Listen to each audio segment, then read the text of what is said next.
Good morning and welcome to another Hidden Gem screencast. My name is Arden Thomas. I'm the Cincom Smalltalk product manager. This month is parsing part 2. Recall last month we discussed part 1 of parsing.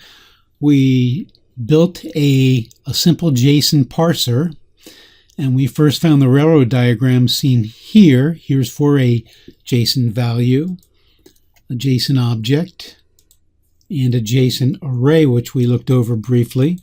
So we can see, for example, an object begins and ends with a curly bracket. It's a string, colon, a value, and you can have any number of those, or even none, interspersed with commas. So parsing is an important part of computer science. There's a lot of information on it, and parsing transforms a syntax into another format for an intended purpose. We also discussed that Smalltalk is a great language for creating parsers, and particularly to support domain-specific languages, or DSLs. So last time we looked briefly at the parser we built, and we will look briefly at that again, but then we're going to look at a more robust JSON parser that comes with the product. I'll show you where that is and how to use it. So first, let's take a look at the one we built last month called JSON Parser. Here it is. We're on the class side. Here's some JSON source, a JSON customer string. Let's take a look at our test, parse customer test. So let's debug this. We'll get the string, we'll say let's parse it, we'll create a new parser, parse, we create a read stream on it, and then say parse the value. And here's where we use those railroad diagrams. We look for an open bracket, so let's skip white space. Is it an open bracket? It is, so let's parse that object. We skip white space. Is the bracket? We consume that bracket. We essentially push a new collection, and then we parse the key value pair, which you recall is part of the railroad diagram syntax explanation.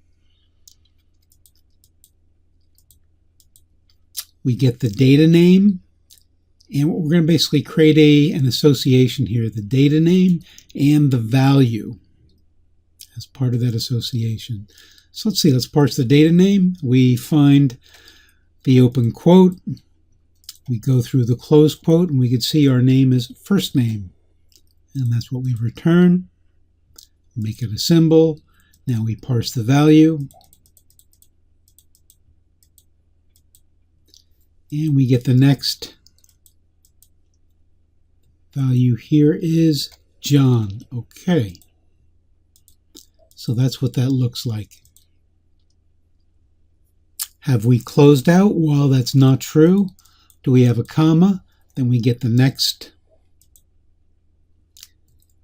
to consume the comma, and we keep parsing key value pairs and adding them to our current collection. So we can see what that does here. Age 25. Address, we parsed an address.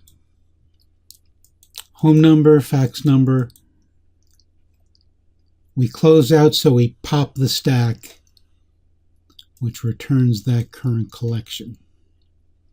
So that is basically how it works, and we can see the structure basically follows the railroad diagram, which shows us the syntax. Now let's take a look at a parser that comes with a product. Let me close this.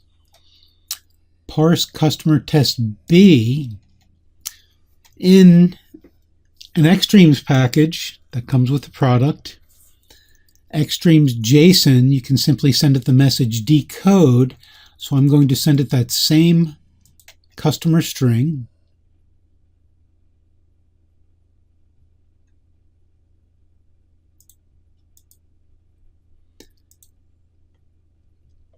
String reading marshalling self.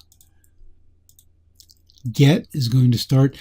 Now, one of the things you'll see is that the Xtremes parser looks a lot like ours. And I did not look at all at this parser before we built that last month. So, and then the reason is simple. It's because it basically follows the syntax specification for parsing JSON. One of the things I really like about the Xtremes parser is they didn't need to use the stack because they essentially use some of the capabilities of Xtremes to create a stream for that temporary collection. So here's where it goes through parsing an object. And again, it works a lot like ours. They have a skip white space. Actually, I will go into that. And they have a white space collection here, which has a tab, space, carriage return, and line feed. So this is a preferable way to do it. This is a very nicely done and robust parser. So let me pop out of that. Let me show you the results of the one we built. Let me inspect this. We get a collection of associations, first name John, last name Smith, age, the address, etc.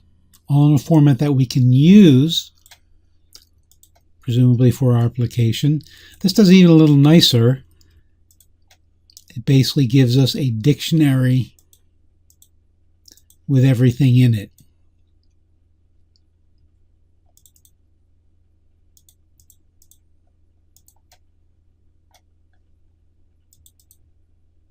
And that is basically it. If you wanted to use this, extremes.json, decode, and hand it the JSON string, and you're all set.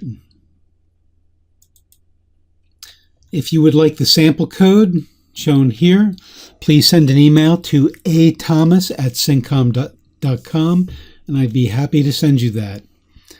So, a quick recap. We talked about parsing. It's important. There's lots on it. Cincom is great for parsing, great for creating parsers, and using it for your own domain-specific languages. We looked at railroad diagrams. We looked at the JSON syntax, which, by the way, you can find these diagrams at json.org, and basically how to use the structure in Smalltalk to create your own custom parser. Thank you. Until next time, enjoy using Smalltalk.